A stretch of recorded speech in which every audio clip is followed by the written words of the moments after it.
আরে অভিজিৎ কই তুমি? ইটস কাব্য তো আমার কাস্টমে 1 vs 1 চ্যালেঞ্জ দিছে। এই ইটস কাব্যটা আবার কে? আরে ওই যে ভিডিওতে বলে না,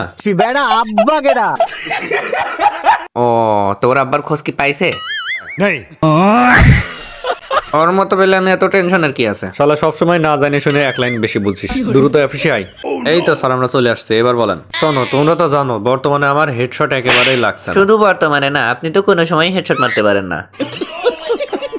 এখন আমাদের কি করতে হবে তাই বলেন। আমি চাচ্ছি না ওর সাথে 1 vs 1 কাস্টম খেলতে। ও নাকি আগের মতো ওর ভয়ঙ্কর রূপে ফিরে এসেছে। এখন যে করেই হোক ওর সাথে আমার 1 vs 1 কাস্টম খেলাটা আটকাইতে হবে। সেটা কিভাবে সম্ভব? লোক লাগিয়ে কি ওর হাত পা ভেঙে দিব যাতে আপনার সাথে কাস্টম খেলতে না পারে? আরে না, তোমার আর দয়া তো ওয়ান টপ হেডশট খুব ভালো লাগে। তো তোমরা দুইজন আগে ওর সাথে 1 vs 1 খেলো। তোমরা যদি ওকে হারাই দিতে পারো তাহলে মনে করো পরবর্তীতে আমি একটু বাহানা বানাই ওর সাথে আর কাস্টম খেলবো না। বাহ, এটা তো খুব ভালো আইডিয়া। তাহলে একদম সরাসরি কুষ্টিয়া ওর বাড়ি যেয়ে ওর সেটআপে বসে আমি মারবো। আর দয়া, তুমি বাইরে একটা চার দোকানে বসে চা খাবা। আমি যদি হেরে যাই তাহলে পরবর্তীতে তুমি 1 vs 1 খেলবা। তাহলে চলো যাওয়া যাক।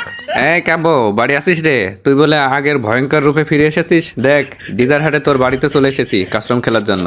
দয়া, এখানে এসে তো জানতে পারলাম কাব্য বাড়িতে নাই। ও নাকি কুষ্টিয়া সদর হাসপাতালের পিছনের একটা গোডাউনে ওর ডো পার্টনারকে নিয়ে গেছে। ওইখানে যে নাকি দুজনে লুতুপুতু করছে। তুমি সরাসরি ওই গোডাউনে রাশ মারো। আচ্ছা ঠিক আছে, আমি যাচ্ছি। এই যে কাব্য ভাই, তুমি কোথায়? তোমার সাথে কাস্টম খেলার জন্য দেখো এই যে গোডাউনে চলে এসেছি। বেরিয়ে আসো, কাস্টম হবে কাস্টম 1 vs 1। স্যার স্যার আমাকে বাঁচান, আমাকে উদ্ধার করুন স্যার। তুমি কাব্য ডুও না? তোমার এই অবস্থা কেন? আর কাব্য কই? এসিপি স্যারের সাথে কাস্টম খেলার জন্য ও হ্যাক লাগাইছে। আর সেই হ্যাক দিয়ে জানতে পারে আপনি আর অভিজিৎ স্যার ওর সাথে কাস্টম খেলার জন্য আসতে পারছেন। এজন্য ভয়তে আমাকে এখানে বেঁধে রেখে সে পলাইছে। অভিজিৎ, এ কার সাথে কাস্টম খেলা করতে আসলাম?